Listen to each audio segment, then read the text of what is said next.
La levure est synonyme de la méchanceté. La levure est synonyme du ressentiment. Moi, on me fait ça, on me fait ça. Pourquoi on m'a fait ça? Pourquoi on m'a dit ça? La levure chasse l'humilité.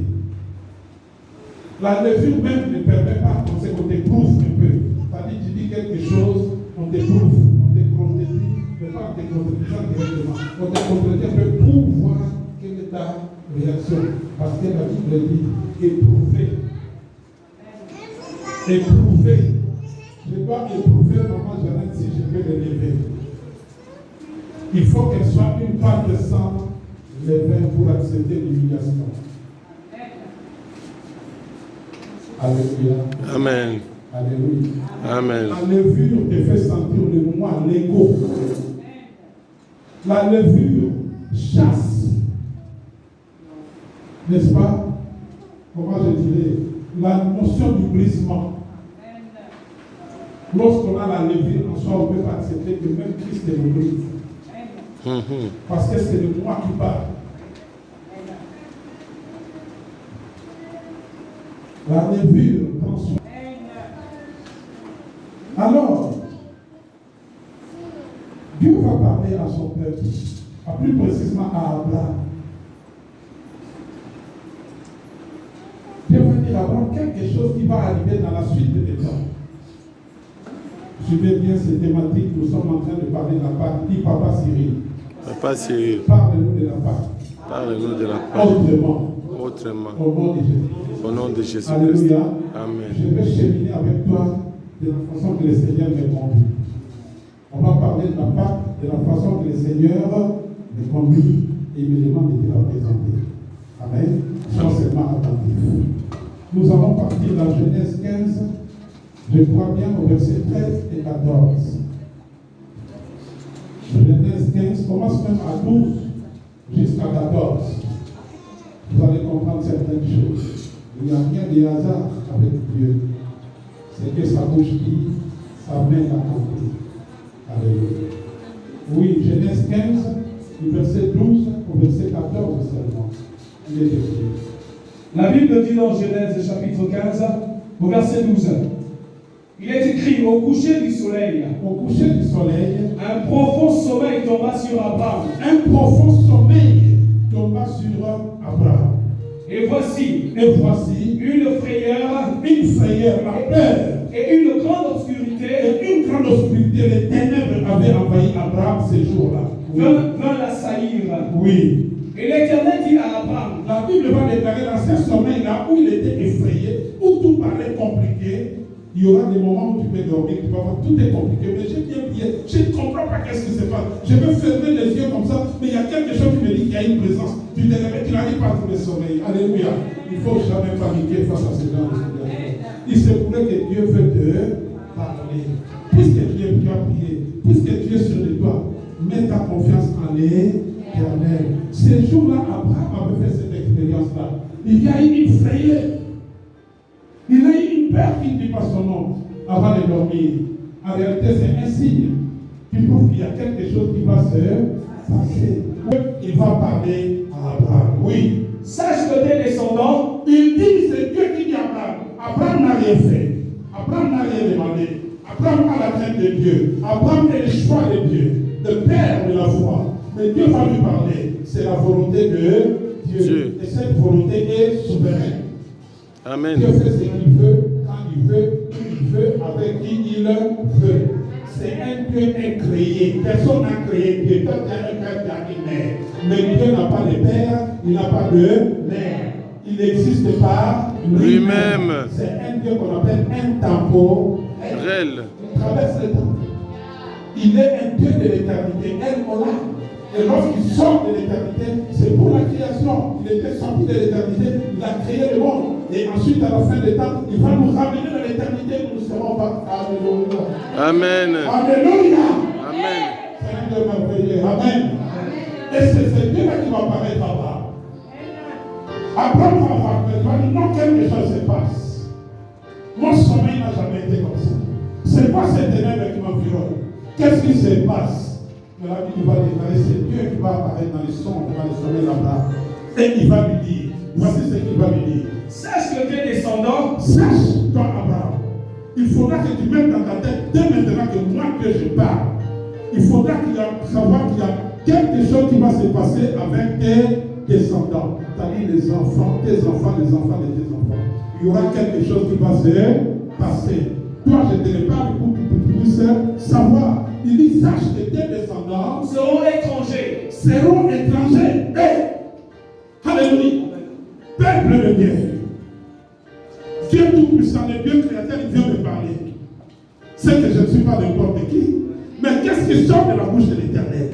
Il me dit, sache que tes descendants seront étrangers. Père, c'est toi qui as créé le ciel et la terre. C'est toi qui m'as créé. Comment mes enfants peuvent être des étrangers? Et pourtant tu es Dieu. La volonté de Dieu est souveraine. Voilà ce qu'il va continuer de dire. Sache que tes descendants seront étrangers dans un pays qui ne sera point à eux. Aïe, oui. Ils y seront asservis et on les opprimera pendant 400 ans. Alléluia. Bien-aimé, voici ce Dieu qui parle avant que les choses n'arrivent. Nous allons aborder la Pâque selon ce qu'il me dit l'Éternel. Dieu va parler à Abraham 400 ans avant. Il va lui dire, tes descendants vont aller à l'esclavage. Ils vont être asservis. Ils vont être opprimés. On leur fera du mal. C'est mon peuple, je le sais. Mais c'est le chemin obligé. Ils vont passer par là. Bien aimé, face aux épreuves, quelle a souvent été notre attitude? Lorsque nous voyons flou par rapport à un certain projet, par rapport à une certaine conception que nous avons, n'est-ce pas, fait mûrir dans notre esprit et que les choses tardent d'arriver. Quelle a été souvent notre attitude? Dieu te demande d'avoir l'attitude d'Abraham. Abraham a écouté. Et plus fort encore, Abraham a entendu.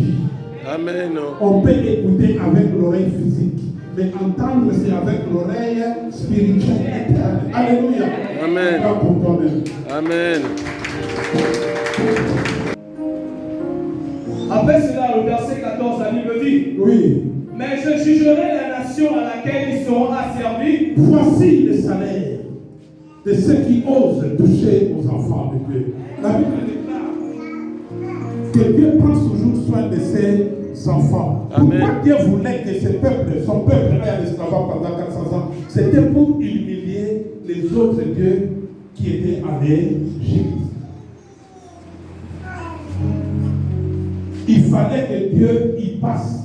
Il fallait que le peuple de Dieu y passe.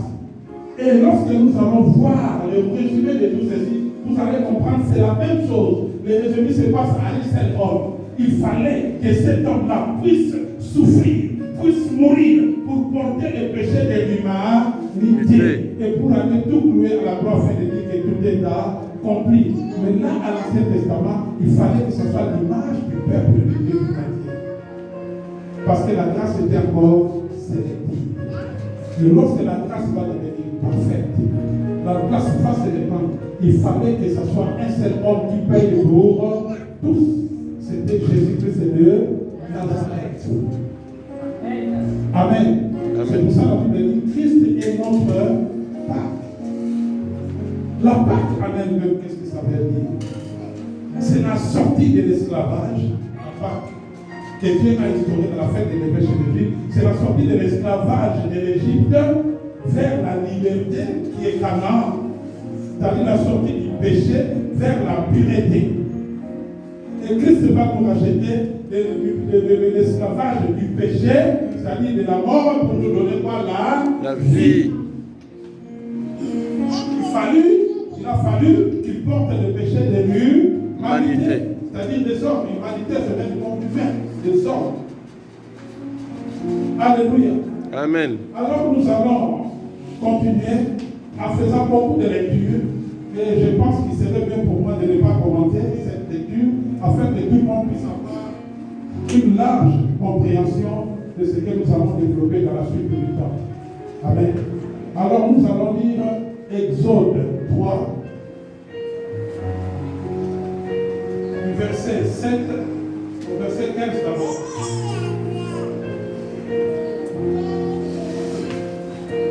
Exode chapitre 3, à partir du verset 7, il est écrit: L'Éternel dit, j'ai vu la souffrance de mon peuple qui est en Égypte, et j'ai entendu les cris qu'ils lui font, que lui font pousser ses oppresseurs, car je connais ses douleurs. Je suis descendu pour le délivrer de la main des Égyptiens, et pour le faire monter de ce pays dans un grand et vaste pays, dans un pays où coule le lait et le miel, dans les lieux qu'habitent les Cananéens, les Étiens, les Amoréens, les Phéréziens, les Éviens et les Jébusiens. Voici, les cris d'Israël sont venus jusqu'à moi, et j'ai vu l'oppression que leur font souffrir les Égyptiens. Au verset 10, la Bible dit: Maintenant, va, je t'enverrai auprès de Pharaon, et tu feras sortir d'Égypte mon peuple, les enfants d'Israël.